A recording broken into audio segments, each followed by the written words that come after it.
fala deles, no final vocês abrem uma pergunta, qualquer pergunta que querem fazer, vocês escrevem, falam, eles respondem e a gente faz o café preto de livros que a gente trouxe aqui. E, além disso, qualquer dúvida que vocês venham a ter ainda, vocês não podem trazer conosco e a gente abre. Mas o anterior também, a nova ferramenta de votação, o seu colega do anterior, tem funcionado e estamos abertos também aqui recebendo perguntas dos pessoas anteriores. Certo? Então, eu queria chamar, cadê precisa de mais uma cadeira aqui, pessoal. Não. Mais uma cadeira aqui. Não? Não, eu tenho doença proporcionada ao professor, não consigo ficar sentado falando. Então tá. Então, professor José Menezes, por favor, vamos lá. Bom, você lembra uma coisa que é um fato inquestionável. Eu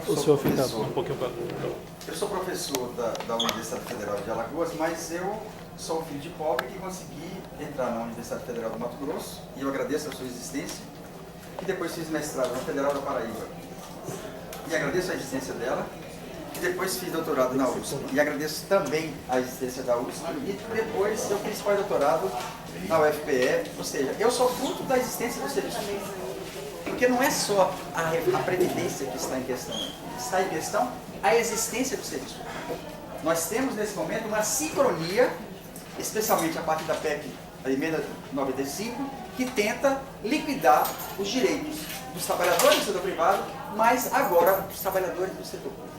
Nós temos uma tentativa de sincronizar a destruição dos professores, dos servidores federais, estaduais e municipais. Porque o que está acontecendo aqui está sendo proposto também para os servidores do Estado. Ou seja, cada Estado agora está fazendo a sua lei de teto de gasto, está elevando a Previdência de 11 para 14 e está acabando com as carreiras, acabando com o concurso público e introduzindo a terceirização. E no nosso caso aqui, nós temos do serviço público uma tentativa de liquidar. Porque o que está aprovado agora com a terceirização ampla é justamente a inexistência futura. Então, esse é um problema, e eu particularmente. Eu sou professor, em que eu dou 4 disciplinas na graduação, dou uma disciplina no mestrado e doutorado, tenho 2 grupos de pesquisa e ainda participo disso. Ou seja, por quê? Porque o que está em questão aqui é se nós vamos ou não existir como classe trabalhadora. Então, não é fácil, mas é necessário nesse momento. Por quê? Porque é uma coisa extremamente complexa. Então, ontem, antes de começar a minha exposição, um trabalhador do TRT veio me perguntar que ele estava querendo migrar. E ele estava dizendo, eu quero migrar porque eu não tenho uma aposentadoria completa, eu só tenho 80%. E a nossa tarefa toda foi justamente tentar mostrar para ele que, em hipótese alguma, deve-se fazer isso. Porque o que está colocado aqui é o risco de você sair da previdência pública segura para uma previdência privada, que é colocar a sua velhice na mão do mercado financeiro. O que eu vou tentar mostrar aqui é justamente que o FUNPRESC, ele acarreta a incerteza da previdência privada e a rentabilidade dos bancos. Ou seja, o que eu tento mostrar aqui é que esse processo de destruição da previdência pública é um processo mundial e tem como objetivo justamente alavancar ainda mais o lucro daquele setor que ganha mais dinheiro. Então, próximo. A minha intenção aqui é tentar mostrar a totalidade, uma visão de totalidade. Normalmente a mídia, o que nós temos aqui? Quem é que define o que nós devemos fazer? Alguém falou que na novela passada, um personagem já estava dizendo que ele estava com tantos anos de vida que precisava fazer previdência privada. Ou seja, os meios de comunicação são dominados pelos bancos, que comandam o sistema da dívida, e são eles que ficam o tempo todo construindo uma falsa realidade. A nossa tarefa aqui é justamente desconstruir tudo isso. Ana Maria Braga também já disse que deveria se fazer a previdência privada. Ou seja, aonde vocês forem, algumas igrejas, por exemplo, que estão apoiando a reforma da Previdência, estão apoiando porque elas estão apostando que elas vão poder vender previdência privada. Sabia disso? É verdade. Algumas igrejas estão na expectativa de que poderão vender previdência privada. Então, esta previdência, que é um direito, ela se converte em mercadoria. O próximo. Ou seja, a nossa tarefa aqui é desconstruir o senso comum. O que é o senso comum hoje? É esse vendido pelos meios de comunicação. é aquele que diz que o servidor público é um privilegiado, que está sendo responsável pelo descontrole das contas públicas e que nós devemos fazer de tudo porque isso está ameaçando até mesmo a existência do serviço público e a existência da previdência, aliás, social. O que eu vou tentar mostrar aqui é que, longe disso, nós não somos a causa disso. O que eu vou tentar mostrar para vocês é que a dívida pública, ano passado, correspondeu 43% do orçamento. Ou seja, 43% do orçamento significa que tudo que nós pagamos de imposto vai, hoje, 43% para pagar o juro da dívida que alimenta o lucro dos bancos. Então, a minha tarefa aqui é exatamente desconstruir o próximo. Esse é o governo.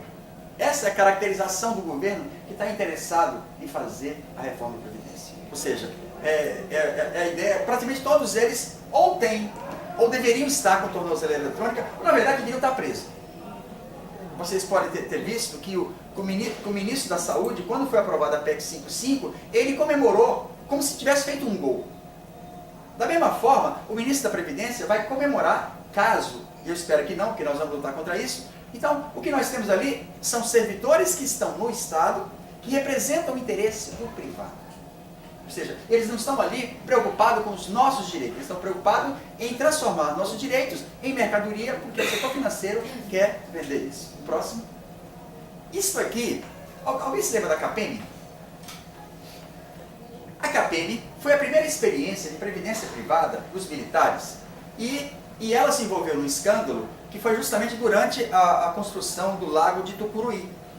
Eles receberam 200 milhões de dólares na época para fazer o desmatamento, mas desviaram o dinheiro e acabou fazendo o lago com a floresta no meio. Isso aqui foi um escândalo ambiental muito grande. A CAPEM faliu em 1983 e aproximadamente 2 milhões e meio de pessoas perderam tudo que tinham. Ou seja, os militares estão por trás das principais experiências de previdência privada. A experiência primeira de previdência privada começou com Geisel. Em 1977 é instituído a previdência privada. E a ideia de Geisel é que a previdência privada poderia gerar previdência segura e garantir investimentos. Por quê? Porque o dinheiro do fundo de pensão seria utilizado para aplicar em ações que haveria um crescimento da atividade econômica, ou seja, esta era a ilusão de Geisel em 1977, que depois foi repetida a partir de 2003, a partir de 98 e a partir de 2013. Ou seja, cria-se uma ilusão de que a previdência privada poderia ser garantidora de previdência segura e de investimento, e que isso asseguraria o desenvolvimento. É mais ou menos essa a ideia do neodesenvolvimentismo. O próximo. Eu ia mostrar para vocês um vídeo aqui, mas infelizmente eu não consegui, que é um vídeo feito pela Embraer, pelos trabalhadores da Embraer, que mostra exatamente como é que se dá o vídeo mostra o seguinte: eles pegaram o balanço da empresa, da Embraer, e chegaram à conclusão seguinte: um trabalhador na Embraer gera por ano 621 mil. Esse trabalhador ganha 54 mil e sobra para o dono da Embraer 567 mil. Ou seja, o fundo de pensão é um mecanismo no qual vai se disputar esse trabalho não pago aos trabalhadores. Então, ele significa a quebra da solidariedade de classe. Se tivesse um vídeo, ficaria melhor, mas infelizmente eu não consegui a internet. Então, o que nós vamos ver é isso. É que os fundos de pensão, eles têm dois tipos de aplicação principal. A primeira, compra de ações. A segunda, compra de títulos públicos. Compra de ações significa que ele vai estar disputando esse trabalho não pago. Ou seja, a gente chama isso, numa linguagem mais sofisticada, de mais-valia. Mas no vídeo da Embraer deixou bem claro que o trabalhador gera por ano 621 mil, recebe por ano 54 e fica com a empresa 567. Parte desses 567 é que os fundos de pensão vão disputar da mesma forma como qualquer outro aplicador de bolsa de valores. Ou seja, este é o nosso grande problema. E aqui simboliza exatamente o quê? Aqui nós temos dois capitalistas extraindo trabalho excedente. Só que agora, do outro lado, não vai ser mais dois capitalistas. Do outro lado, basta vocês saberem quem é o dono da Oi. Lembra? Você falou muito sobre o dono da Oi. Vocês sabem quem são? Vou falar. Carlos Gereissati, duas empresas ligadas a Andrade Gutierrez, fundo de pensão do Banco dos Trabalhadores do Banco do Brasil, fundo de pensão da Petrobras e fundo de pensão, se não me engano, da Caixa. O que significa uma reunião do Conselho de Administração da Oi, comandada pelo Carlos Gereissati, que vocês sabem que é irmão daquele outro, e Andrade Gutierrez, são duas empresas ligadas às empresas envolvidas com a Lava Jato. Então, o que significa isso? Eu estou dizendo que é uma etapa superior de conciliação de classe. Porque para obter dividendos, você acaba se aliando com os setores da burocracia sindical e é uma coisa hilária. Por quê? Porque é trabalhador quando é trabalhador, mas aliado. Então, você vai ter não mais dois capitalistas, mas aqui você vai ter o capitalista disfarçado na forma de fundo de pensão. Porque os fundos de pensão passam a ter o mesmo interesse. Ou seja, numa reunião da Oi, o que o Carlos Gereissati quer é aumentar a exploração, é aumentar a mais-valia. E o outro lado também. Terríveis. Mas é verdade. Próximo. Bom, o que eu tento exatamente colocar, que não é apenas a privatização da Previdência, é a privatização da Seguridade Social. Por quê? A privatização da saúde foi a primeira que começou. E começou com a ideia de que seria saúde complementar. Mas, na verdade, o que aconteceu foi que o desmonte do SUS acabou transformando aquilo que era para ser complementar com a Previdência, como a saúde principal. E quem é que entrou nesse mercado?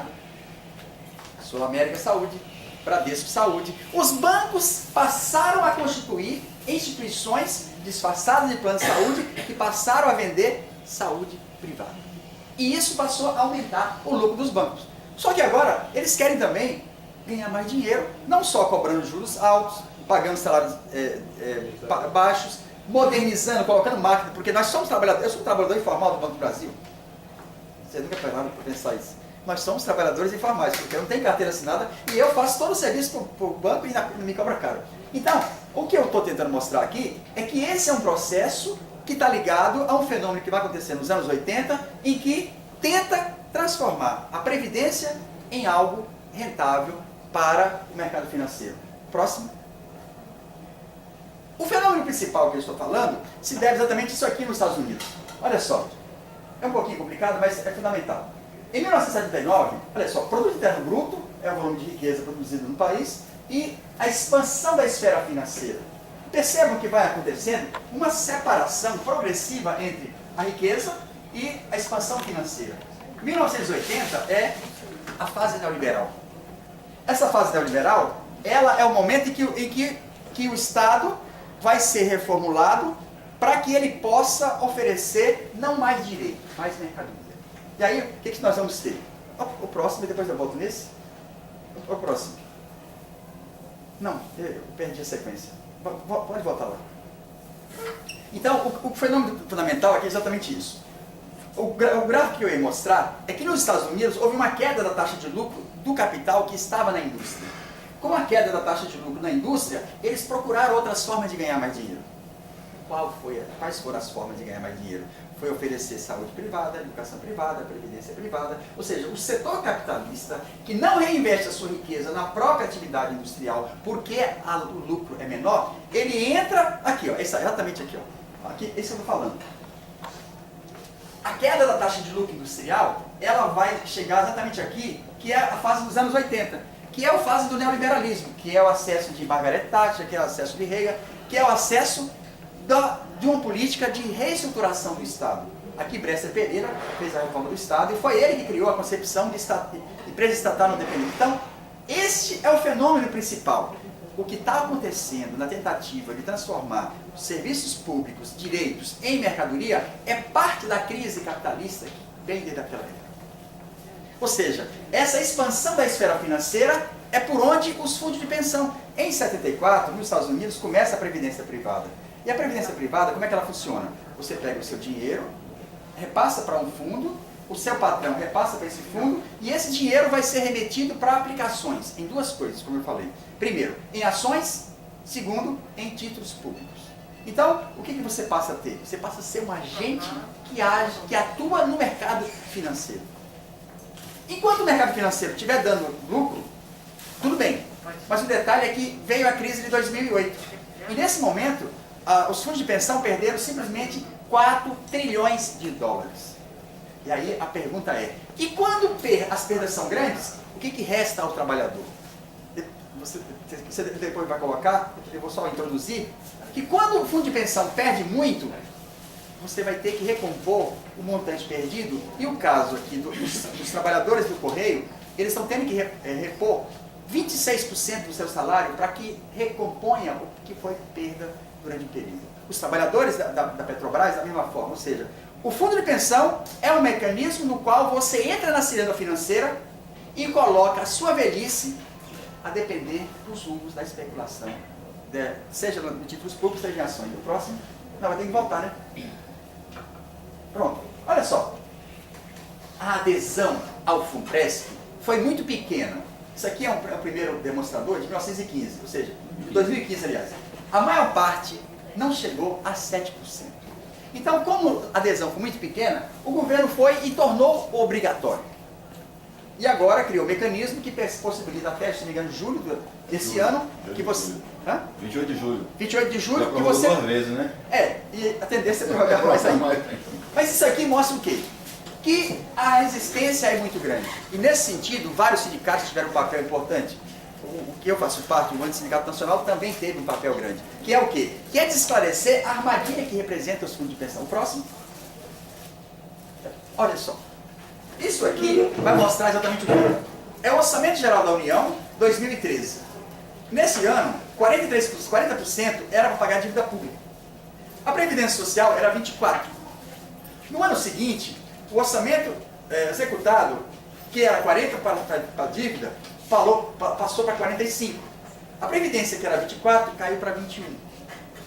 No 2015, a Previdência, que era 40%, que passou para 45%, que passou, aliás, a dívida, que era 40%, que passou para 45%, veio para 47%. A Previdência, que era 24%, caiu para 21% e caiu para 18%. Esse gráfico mostra perfeitamente qual é a lógica que está por trás da destruição da Previdência Pública. É justamente criar condição para que esse Estado pague ainda mais do seu orçamento para a dívida pública. Dívida pública que, segundo a Constituição, deveria ter sido auditada. Segundo a Constituição, se fosse praticada a auditoria, tal como aconteceu no Equador, parte da dívida seria totalmente ilegal. Parte da dívida resulta de uma coisa chamada anatocismo, não é um nome que pega bem na sexta-feira. Juros sobre juros entre entes estatais. Isso tem uma súmula do STF que declara a ilegalidade dessa dívida. Deixa eu correr. Próximo. Olha só. A evolução da aposentadoria. Nós tivemos, na redação original, era integralidade, paridade, idade de serviço, sem outros requisitos. Em 98, tivemos a integralidade, paridade, idade de tempo de serviço, 10 anos no serviço público, 5 anos no cargo de aposentadoria. Em 2003, e aqui tem uma coisa muito importante, até 2003, a previdência privada só estava permitida para o setor privado. A partir de 2003, naquela experiência em que o Fernando Henrique tentou por 3 anos e não conseguiu, foi criado um mecanismo no qual foi introduzido para os servidores públicos a previdência privada. E o nosso grande problema começa aí, porque em 2012 vai ser regulamentado o fundo de pensão. A expectativa que se tinha era justamente o quê? De aproximadamente 6 milhões de trabalhadores das 3 esferas que também iriam entrar no regime de previdência privada. Todo o esforço foi feito, e que esforço? Naquela época, houve desfiliação da CUT, porque a CUT aprovou a adesão à Previdência. Naquele momento, vários deputados que se negaram a votar saíram do PT, criaram o PSOL, ou seja, a reforma da Previdência de 2003, ela é o elemento determinante da destruição das carreiras, porque eu vejo sempre a questão da Previdência como parte da carreira. Quando você acaba com a Previdência Pública Integral, você está justamente permitindo que haja 2 carreiras. Que é exatamente o quê? Que na verdade é quase uma passagem, não é mais uma carreira. Aí depois nós temos o quê? Nós temos o teto do INSS, Previdência Complementar, sem paridade, idade mais tempo de contribuição, ou seja, todos que ganharem acima de 5.600 teriam que recorrer ao fundo de pensão. Próximo. Esse aqui eu fiz questão de pegar, é uma letrinha, talvez corpo 6, que está lá no Funpresp. Este fundo está sujeito a risco de perda substancial do seu patrimônio líquido em caso de eventos que acarretem ou não o pagamento dos ativos financeiros integrantes de sua carteira, inclusive por força de intervenção, liquidação, regime de administração temporária, falência, recuperação judicial. Mas isso aqui foi introduzido depois da experiência argentina. Na Argentina, a reforma da Previdência começou em 92, 93. Em 2001, houve moratória. O Estado suspendeu o pagamento da dívida pública. Só que antes, os fundos de pensão privado pegaram todo o dinheiro que eles tinham e aplicaram em título da dívida pública. Você pega o dinheiro que tinha e aplica em dívida pública e dá uma moratória, o governo depois ofereceu só 20% do valor de face. Então, eles tiveram uma perda gigantesca. Aí disseram, não vamos mais comprar título da dívida pública, é muito perigoso. Aplicaram em ações, aí veio a crise de 2008. Pois bem, a Argentina, que foi pioneira na introdução da previdência privada, nos anos 90, acabou depois reestatizando. Depois dessa falência na Argentina, o Brasil ainda insistiu aqui. Mesmo quando nos Estados Unidos perderam 4 trilhões. Então, o que é que está por trás dessa tentativa de fazer a reforma de 2003 quando não existia déficit da Previdência? Como agora, a CPI comprovou que não há déficit da Previdência e mesmo assim o governo tentou fazer de todas as formas. O próximo? Próximo. Travou? Agora aqui, essa partezinha é terrível. Somente os civis ficaram dentro do regime de previdência complementar. Os militares, que continuam a ter acesso à previdência pública integral, mesmo contribuindo com apenas 8,5%. E eles se aposentam com 28 anos. Tem parente na família que é um caso. Então, mas se eles colocarem mais 1,5%, eles não podem colocar as filhas até 2037. Então, peraí. Por que os militares ficaram de fora? Mas peraí, foram os militares os pioneiros das previdências privadas. A PLUB, CAPEM, Mongeral, todas essas formas de previdência tinham como experiência os militares. E por que eles não aceitaram? Se eles eram os maiores proponentes de previdência privada, o militar passa por inatividade, por proventos integrais aos 30 anos de serviço. Independente da idade, o servidor público precisa de contribuir com 35, além de aposentar com 65. Os militares somente passam a contribuir para a pensão depois de completar 2 anos. O servidor civil contribui para a Previdência desde a sua admissão. Os militares contribuem apenas, contribuem antes da MP, com apenas 2 dias de sono. Ou seja, próximo para ficar mais indignado. A concessão de aposentadorias e pensões dos militares, que corresponde a 44% do que o governo chama de rombo dos servidores, não faz parte da reforma do setor previsto. Novamente, eles estão de fora da Previdência, da reforma da Previdência. E olha só, no passado, o déficit previdenciário dos setores públicos somaram, entre aspas, 72 bilhões, um aumento de 8,3. Desse total, 3,5 bilhões refere-se ao pagamento dos civis e 32,5 aos militares, que continuam a ter direito à Previdência Pública Integral. E aí, os novos que estão entrando, que vão pagar apenas referente ao teto, são eles que vão pegar o seu suado dinheirinho para ter apenas 5 mil e pouco, que vão irrigar os recursos para... Olha, próximo. Aqui é exatamente a demonstração do papel que os civis têm em relação aos militares. Ou seja, os militares passam a ter um papel cada vez maior nas tarefas de pagamento. Ou seja, os servidores militares que se aposentam, meu primo se aposentou com 48 anos. Praticamente todos eles têm uma outra atividade.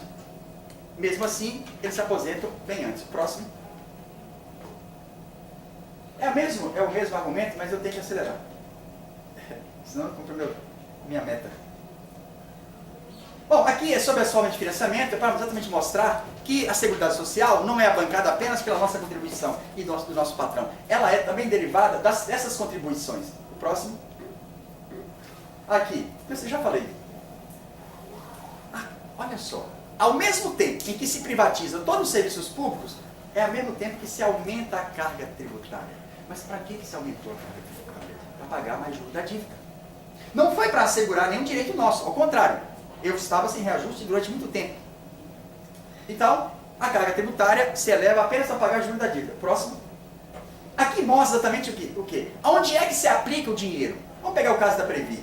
61% é em renda variável. Vocês sabem quem é que manda na Vale do Rio Doce? Ninguém sabe. É a Previ. A Vale do Rio Doce é comandada por uma empresa chamada Vale Participações, aonde o Fundo de Pensão do Banco do Brasil, os trabalhadores do Banco do Brasil, detém 53%, associado ao Grupo Mitsui, ao Bradesco Par e BNDES Par.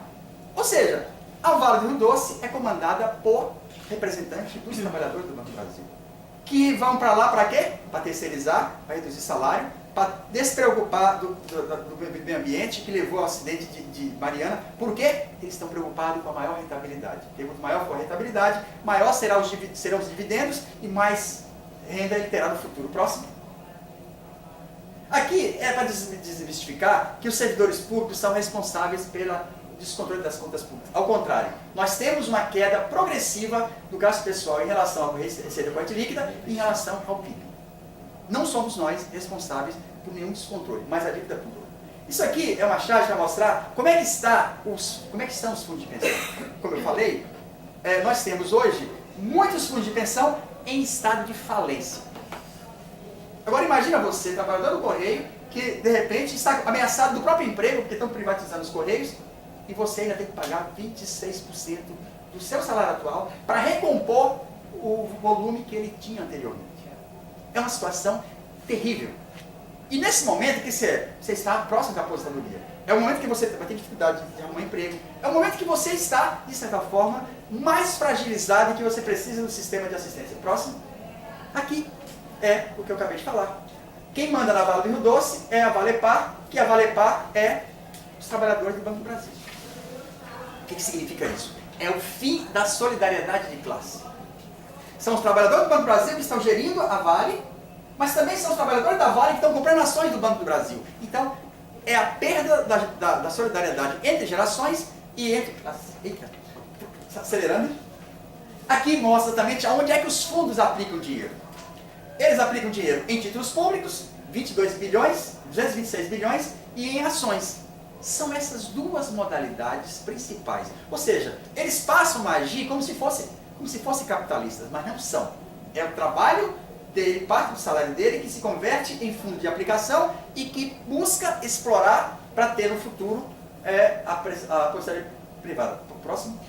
Isso aqui sintetiza muito bem que quem vai ganhar, quem vai gerenciar parte de tudo isso são os bancos. Os bancos, a previdência privada, ela divide em duas formas. A previdência aberta, que são aquelas oferecidas pelos bancos, e a previdência fechada. Fechada é exatamente o que eles estão querendo fazer. No caso do Funpresp ou qualquer outro banco. Então, quem vai ganhar preferencialmente são os bancos. Próximo. É isso aí, pode pular que eu já falei.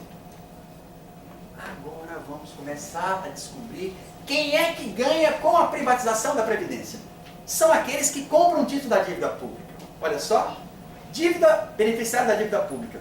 Em 1900, aqui não tem o ano? 2017, 42% da dívida pública era comprada pelos bancos, nacionais e estrangeiros. Fundo de pensão 19, fundo de investimento 17, outros estrangeiros 19. Então isso aqui mostra que quem ganha efetivamente com a privatização da Previdência, além dos fundos, são os bancos. O próximo. Esse gráfico, essa charge mostra exatamente quem é que se beneficia. 43% do orçamento vai para o sistema bancário. Ou melhor, vai para aqueles que compram o título da dívida pública. Então isso aqui ilustra muito bem que o imposto recebido não vai para a população. Vai para os bancos. Próximo. Pronto. Aqui está revelado quem são os verdadeiros beneficiários do processo de privatização da Seguridade Social, que inclui a Previdência e inclui a saúde. Ou seja, os fundos de pensão, aliás, os bancos, passaram a ter lucros cada vez maiores à medida que se aprofunda o processo de privatização. Não foi só disso, foi preciso também da saúde. Próximo. Isso aqui é sobre a desoneração, mas vamos pular. A Bolsa Banqueiro. Ou seja, o país pagou, nesse ano aqui, R$1 trilhão de juros da dívida. Isso aqui é quase 3 vezes o que deveria ser designado para a Previdência. Próximo. Isso aqui é muito grave. Por quê? Enquanto eles estão querendo privatizar a Previdência, eles estão querendo criar um mecanismo que permite essas empresas não dependentes. Olha, é tão complicado isso aqui que a Maria Lúcia está denunciando, e nós estamos fazendo questão de lembrar que as despesas, a emenda da 95, que congela por 20 anos os gastos sociais, prepara o terreno para quê? Aquele gráfico que eu mostrei antes. Para que os gastos com a dívida continuem a se expandir e os gastos com servidores públicos sejam estancados. Ou seja, despesas com capital de empresas estatais não dependentes não estão limitados. Então, tudo que nós temos aqui é uma preparação para um mecanismo ilegal novo de endividamento. Próximo. Essa aqui eu diria que é a charge melhor, porque ela vai mostrar que o dinheiro que vai ser aplicado, ele vai ser colocado no mercado financeiro. Vamos imaginar que você tenha aplicado dinheiro na OGX, ou que você tenha aplicado dinheiro em 6 bancos que foram liquidados. Significa que você perde tudo. No momento de maior fragilidade, que você não tem condição de arrumar mais outro emprego, que você já contribuiu, o seu dinheiro pode simplesmente desaparecer. E aí você vai ficar basicamente com o quê? Com o teto da Previdência. Próximo. Acabou? Sim. Bom, para encerrar então, eu diria que a questão mais importante aqui é dar continuidade a esse debate. Nós precisamos ter a noção exata de que não é apenas a escolha de entrar ou sair, é de que lado eu estou, quem eu sou. Porque se você entra no fundo de pensão, você está automaticamente se aliando com o outro setor, que são os capitalistas, que vão gerir determinadas empresas e que vão explorar essas empresas. Infelizmente, ou melhor, a maioria das pessoas que têm fundo de pensão não tem a menor ideia. Pensa que, na verdade, está passando seu dinheiro para um cara que é especialista em finanças e que ele vai fazer um cálculo mágico e vai fazer isso tudo. Não, você vai explorar os trabalhadores. E aí tem um dilema bem mais ou menos assim. Um colega meu acaba de entrar na UFAO e ele defende o fundo de pensão. E ele falou assim, olha, eu vou entrar no fundo de pensão. Eu falei para ele, olha, é meio perigoso. E tem mais, eu falei para ele, olha, quanto mais o governo pagar juros, mais você vai ganhar no futuro, porque parte da dívida pública você passa a comprar. Ele falou, tudo bem, claro. Aí eu falei, só que tem uma coisa, para pagar juros cada vez maiores, vai ter que fazer um ajuste fiscal. Ele falou, claro que é ajuste fiscal. Aí eu falei, só que ajuste fiscal significa reduzir o seu salário hoje. Diminuir o número de professores contratados, precarizar o seu meio de trabalho. Então, é uma briga entre o futuro, em que você vai comprar título da dívida pública e esperar que no futuro o juros seja mais alto, e aí no futuro você ganha. Mas você está sacrificando o seu presente, você está sacrificando o seu dia a dia. Então, o que significa? Eu vou fechar exatamente com a frase que eu usei na conclusão do meu pós-doutorado. Para garantir o futuro de alguns, a Previdência Privada sacrifica o presente e o futuro de todos os trabalhadores. Por quê? Porque ela é a quebra da solidariedade entre as gerações e a quebra da solidariedade entre os trabalhadores. Então, eu finalizo dizendo exatamente que devemos unificar com todos os demais servidores e todos os trabalhadores do setor privado para lutarmos pela manutenção do direito à aposentadoria pública e integral, porque ela é contributiva, ela não é de um favor. E nós não podemos permitir que a nossa carreira seja destruída e o conflito entre nós passe a existir. O que vai acontecer agora? Alguns vão questionar os que têm direito, mas é que tal. O que nós precisamos agora é criar um processo no qual possamos entender a complexidade do fenômeno e de forma unânime dizer, não vamos aderir e vamos lutar contra. Porque o que está em questão aqui é a nossa velhice não pode ser entregue ao sistema financeiro no momento que mais nós vamos precisar de assistência. Eu agradeço o espaço e mais uma vez eu digo que defender a Previdência Pública é defender a carreira, defender o serviço público é defender os direitos dos trabalhadores. Serviço público deve ser aquilo que possibilita o que possibilitou na minha vida. Eu, filho de um trabalhador sem terra, que consegui entrar na universidade e que mantive a minha perspectiva de independência de classe. Ou seja, eu não aderi àqueles que discutiram esse tema e que hoje estão fazendo consultoria a fundos de pensão, ganhando consultorias altíssimas. Não, eu mantenho e acho que nós devemos manter a defesa do serviço público como parte fundamental do nosso papel social. Obrigado. Obrigado, professor Fernando. Antes de passar para Daniel, que já está se apresentando aqui, nosso conhecido aqui nosso, né? Conhecido do assunto. vou informar você o seguinte, estamos entrando com ação, para quem não sabe ainda, do retroativo do chefe de cartório, qualquer pessoa que em 2015 até quando começou o pagamento por qualquer chefia ou substituição, nos procure para a gente ver os casos específicos, porque é uma ação coletiva muito individual, né? Cada caso é um caso. E estamos também entrando com ação para existir pagamento das horas extras que foram feitas mediante, né, o acordo de pagamento. Em vários casos do TRT, estamos atualizando também quem tiver hora extra comprovada, nos procure para vender cada caso. Com relação ao TRE, tem a questão de resolução do TSE, com relação ao TRT, não. Já tem casos realmente flagrantes de chefe feito de trabalhadores como o Sul Federal. E em relação ao seu transporte, também parece que mudou a concepção do desconto nosso. E em alguns casos talvez valha a pena para a gente pegar um retroativo aí do seu transporte. Estamos dando essa questão também. O certificado aqui de quem está aqui vai ser entregue, é só vocês nos procurarem, porque não está o e-mail aqui, então é preciso que anote aqui o telefone, não tem aqui o telefone para ver quem quer o seu certificado por essa palestra vai ser fornecido. E anotarem o meu telefone aqui, vou pegar aqui um lápis, 99233-3219, para fazer parte da lista de distribuição do sindicato. O pessoal não quer mais grupo, então a lista de distribuição tem uma ferramenta que é muito bem utilizada. Várias demandas estão chegando até nós via essa lista e a gente está atuando imediatamente quando ficamos sabendo das ocorrências. Então, 99233-3219, anotem aí. Para entrar, aí manda mensagem com nome, órgão e cidade para a gente fazer as listas específicas para cada nicho. 99233-3219.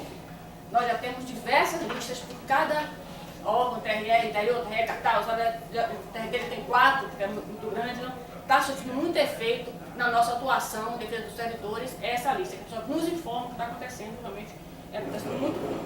E informar também que depois daqui, no final, um sorteio de 4 livros, 4 cadernos do SES.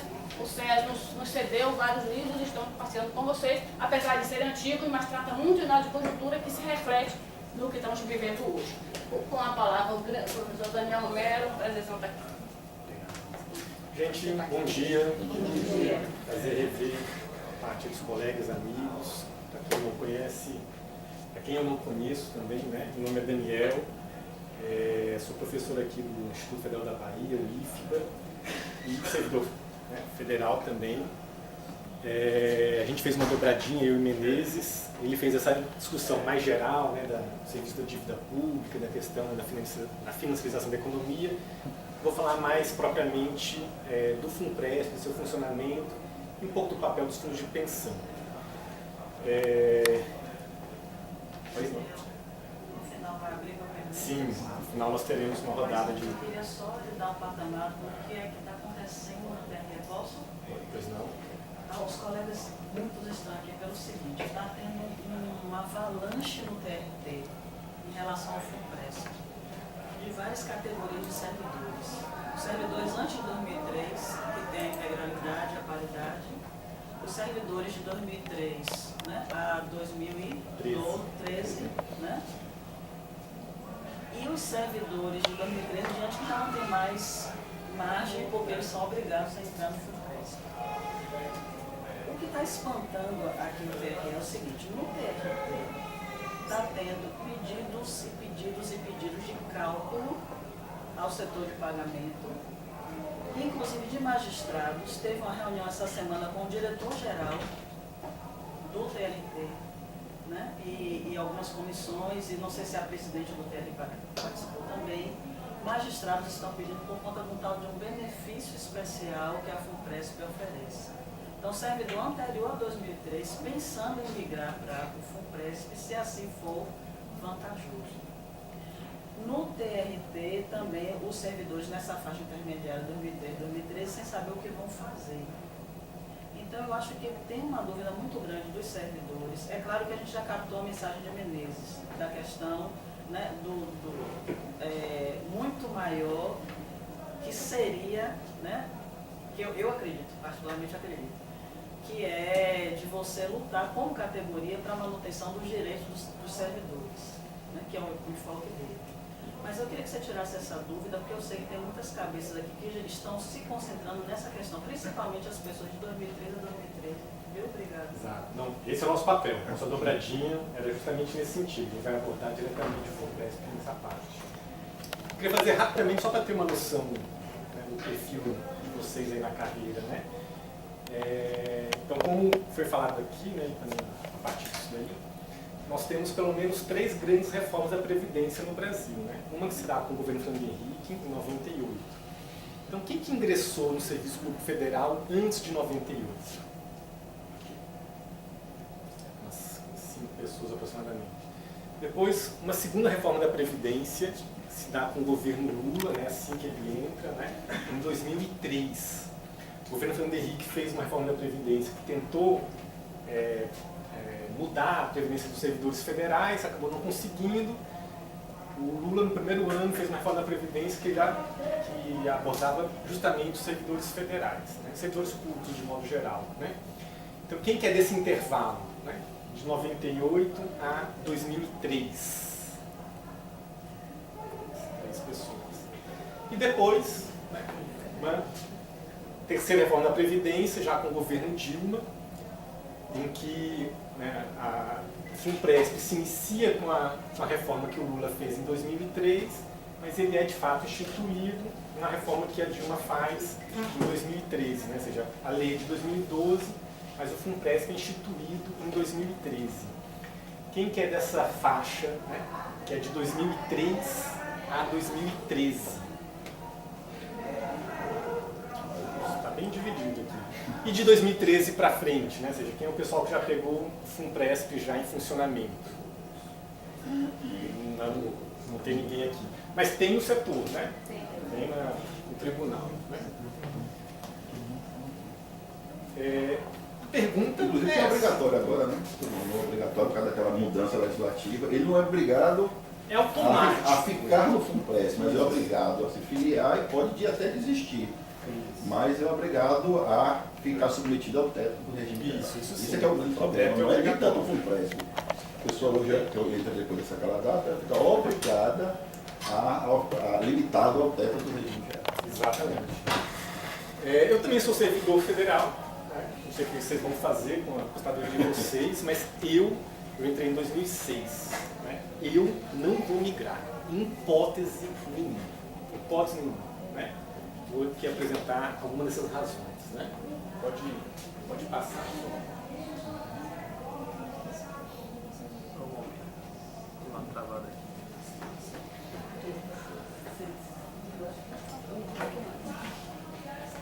Enquanto vai destravando ali, porque ajuda, porque tem várias informações que são detalhadas e tal. Enquanto vai destravando, eu vou aqui dando sequência. Primeira coisa, então, o básico, só para quem não está muito familiarizado com o assunto. Né? A partir de 2013, nós temos uma legislação que estabelece o teto para o Serviço Público Federal, o teto do INSS, que é de aproximadamente R$ 5.600 na atualidade. Então, todo mundo que entrou no serviço público a partir de 4 de fevereiro de 2013 está submetido a esse teto. Né?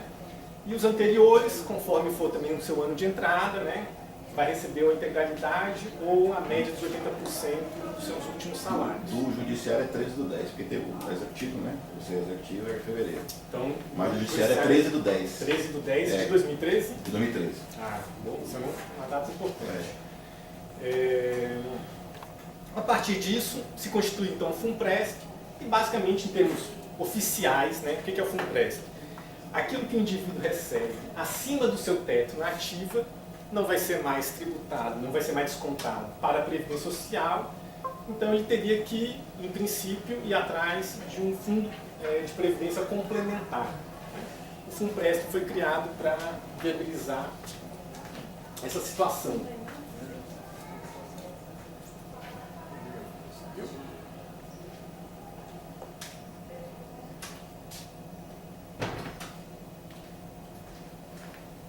Se quiser colocar